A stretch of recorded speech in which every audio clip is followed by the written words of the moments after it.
এক এলাকা থেকে আরেক এলাকায় ভোট নিয়ে যাবে, শুধুমাত্র নির্বাচনকে টার্গেট করে তাদের আদর্শিক পরিবর্তন নিয়ে আসবে।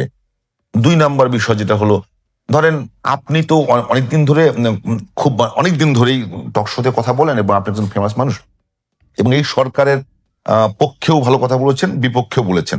আমার প্রশ্ন হলো, একটা দলকে যেভাবে সরাসরি চাঁদাবাজ হিসেবে প্রতিষ্ঠিত করার চেষ্টা হচ্ছে, ধরেন আমি বারবারই যেটা বলি, বিভিন্ন শোতেই বলেছি যে মানে প্রেস ক্লাব থেকে শুরু করে মতিঝিল পর্যন্ত যদি সরকার কাউকে বসতেই না দেয়, কোনো দোকান বসতেই না দেয়, ফুটপাতে কাউকে বসতেই না দেয়, তাহলে তো ওখান থেকে চাঁদাবাজির প্রশ্ন আসে না।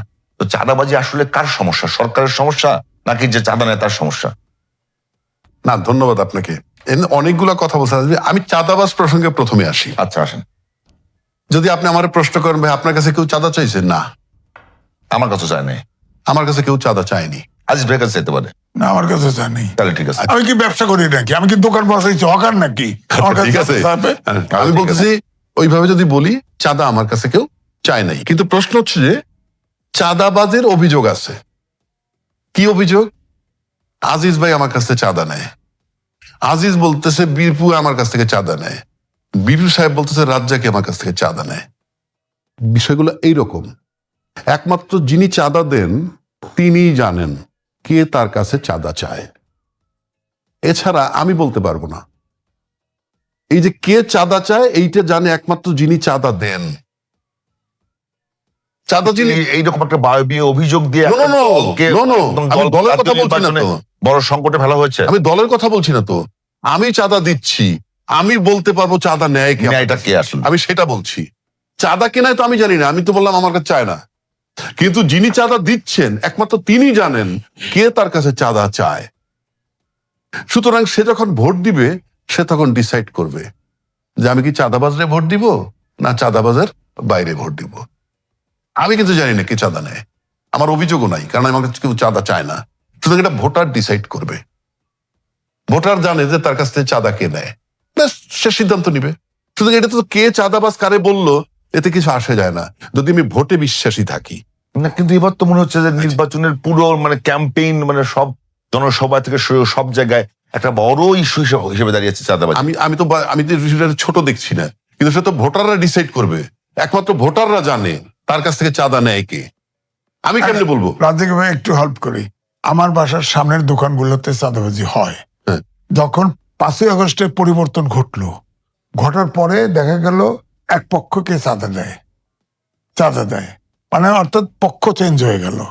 পরে আবার এগ্রিমেন্ট করছে, আগের পক্ষের সাথে এগ্রিমেন্ট করছে নতুন পক্ষ যে দেখো পুলিশ আসলে আমরা মানে নতুন পক্ষ আর পুলিশ, যাই হোক, তার মানে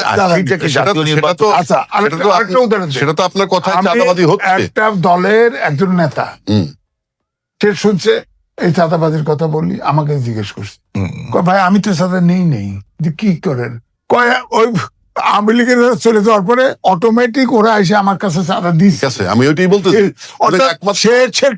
একমাত্র চাঁদা দাতা জানেন কে চাঁদা নেয়, এছাড়া কেউ জানে না। চাঁদা দাতা জানেন কে চাঁদা নেয়, সে কাকে দেয়, সুতরাং ভোট দেওয়ার সময় সে সিদ্ধান্ত নিবে। আজকে চাঁদাবাজ বিষয়টা এত বেশি আলোচিত হইতেছে যে এটা আপনার কথা যদি ধরি, যে আমি বলি আপনাকে একটু ডিস্টার্ব করতেছি, যে যদি মনে করেন যে চাঁদা দেয় সেই মতো জানে, তো প্রশ্ন হলো চাঁদা দেওয়ার 1 কোটি লোক দেয় না। তো এখন যেভাবে ক্যাম্পেইন শুরু হয়েছে রাজনৈতিক ভাবে, এটা হলো মানে নির্বাচনী ক্যাম্পেইনের মূল এজেন্ডা হলো চাঁদাবাজি মুক্ত বাংলাদেশ। সুতরাং আমি যদি 100 বার আপনাকে চরিত্রহীন বলে গালি দেই, তাহলে তোর প্রতিষ্ঠিত হয়ে যাবে। না, সেটা তো ঠিক আছে। সেটা তো আপনি বলতেছেন 1 কোটি লোক, আপনার 1 কোটি লোকের চাঁদা দেয় কিনা, আপনি বলছেন 1 কোটি লোক তো দেয় না। আপনি হয়তো আমি জানি না, কিন্তু আমি জরিপে পাইছি যে বাংলাদেশে 70 থেকে 80 লক্ষ স্পট আছে চাঁদার। হ্যাঁ, হলো, ঠিক আছে। 70 থেকে 80 লক্ষ স্পট যদি শুধু চাঁদার থাকে, তাহলে আপনি বুঝতে হবে 1 কোটি 2 কোটি 5 কোটি কোনো ইস্যু না, দিতেই পারে। সেজন্য আমি বারবার বলছি, যিনি চাঁদা দেন তিনি জানেন কি। এখন যদি 70 লক্ষ স্পট থাকে, তাহলে তো 70 লক্ষ থেকে 1 কোটি লোকে চাঁদা দেয়। ওই 1 কোটি লোকে জানবে আমরা কাকে চাঁদা দেই কিংবা চাঁদাকে নেয়। এই আরো বলি, না যে এই যে বললেন এত স্পট আছে, এই স্পটের ভিতরে ধরেন একটা স্পটে 100 জন আছে। তার পরিবার আছে না, আত্মীয় স্বজন, সেই জন্যই বলতেছি ওইভাবে হিসাব করলে তো হবে না। ওইভাবে হিসাব করলে আপনি দেখবেন বিরাট একটা অংশের কাছ থেকে চাঁদা নেয়। এখন এই চাঁদা দেয় কারা, কাদেরকে দেয়? এটা হলো ওই যারা চাঁদা দাতা তারা ভোটার, যারা চাঁদা নেয় তারা হয়তো প্রার্থী, সুতরাং তারা ডিসাইড করবে। এটা গেল একটা দিক। আর একটা দিক নিয়ে আসছেন আপনি যে এদের বিরুদ্ধে, আর যারা চাঁদাবাজের কমপ্লেন করে তাদের বিরুদ্ধে আছে আবার তারা স্বাধীনতার বিপক্ষ শক্তি কিংবা রাজাকার, তাদের না, প্রথম কথা বলেন যে প্রথম কথা হলো যে চাঁদাবাজি যে হচ্ছে সেটা আসলে সর্বপ্রথম সুশাসনের অভাব কিংবা প্রশাসনের ব্যর্থতা। তাই দোষটা তো প্রথম প্রশাসনের দিকে যাবার কথা। তো এখন সেটা না করে একটা দলকে তাহলে তো আপনাকে আর একটা কথা বলতে হয়। আপনি 5ই আগস্টের আগ পর্যন্ত চাঁদাবাজি হয়েছে বাংলাদেশে, কোনো সন্দেহ নাই না। আচ্ছা, 5ই আগস্টের পরে ওই যে জায়গাগুলো চাঁদাবাজি হইতে জায়গাগুলো কি খালি আছে সেটা বলেন। না, খালি নাই। ভরছে কারা? হ্যাঁ, কারা ভরছে? কেউ না কেউ তো ভরছে। ভরছে তো, সরকার তো লোক নাই না, তো ভরছে কারা? তো সরকার তো শুধু ঠেকায় নেই। আমার কথা না, সরকার ঠেকাবে কেমনে? সরকার পুলিশ কিভাবে কেনে? এই সরকারের মানে আমরা কিন্তু সেই পুরনো দিকে যাচ্ছি। সরকারের পুলিশ কোথায়? মানে পুলিশের নাকি অস্ত্র লুট হয়ে যায়, পুলিশ ঠেকাবে কেমনে? মানে ফুটপাতের উপর বসে একজন দোকানদারে করবে, ওটাও অবৈধ। সেই দোকানদারের কাছ থেকে একজন চাঁদা নেবে, সেটাও অবৈধ। দুইটা অবৈধ কাজ হতে দিল সরকার। সরকার দিবে কেন? হ্যাঁ, সরকার তো non cooperated by administration and politician, বহু আগে থেকে বলে আসছি। আপনি শুনেন, এমনটা অভিযোগ উঠতে পারে না। না, এমনটা অভিযোগ উঠতে পারে না যে এমনটা অভিযোগ উঠতে পারে না যে আমি সুন্দরী নারী আপনার সামনে দিলাম, আপনাকে বিতর্কিত করবেন না। আমি বলি সবকিছুর দায় কিন্তু আলটিমেটলি সরকারের, সেটা আমরা বলতেছি।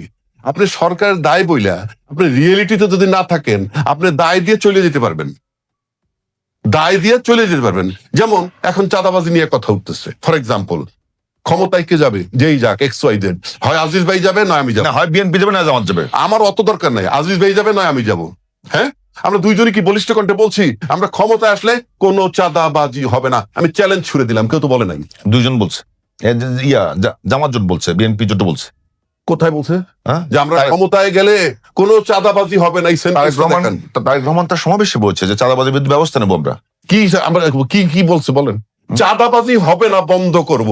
এক জিনিস তারেক রহমান সাহেব কি বলছে আমি দেখছি, উনি ওনার মধ্যে আপনি দৃঢ়তা পান নাই। না, ওনাকে প্রশ্ন করছিলেন এডিসন ব্লুতে একজনে, যে আমরা যারা ব্যবসা বাণিজ্য করি, দোকানপাট করি, আমরা নতুন বাড়ি করতে গেলে চাঁদাবাজির মোকাবেলা সামনে পড়ি, চাঁদা দিতে হয়। আপনার ক্ষমতায় আসলে এই চাঁদাবাজি বন্ধ হবে কিনা? এটার আমার যদি আপনি আমাকে বলেন, এক লাইন উত্তর, ইয়েস, আমরা ক্ষমতায় আসলে কোনো চাঁদাবাজি হবে না, শেষ। কিন্তু কি বলছেন উনি? দুর্নীতি, চাঁদাবাজি একটা বিশাল ব্যাপার এবং এইটাকে দূর করা দরকার, এবং সরকার থেকে বার্তা যাবে, এবং সরকার থেকে বার্তা গেলেই 20-30% দুর্নীতি সাথে সাথে কমে যাবে। তাকে তো প্রধানমন্ত্রী ভাইবা আমি প্রশ্নটা করলাম, উনি তো প্রধানমন্ত্রী ওই মুহূর্তে, তার কাছে স্ট্রেট বক্তব্যটা হওয়া উচিত ছিল এই যে আমরা যদি সরকার গঠন করি, ফ্রম ডে 1 চাঁদাবাজিতে ফুল স্টপ।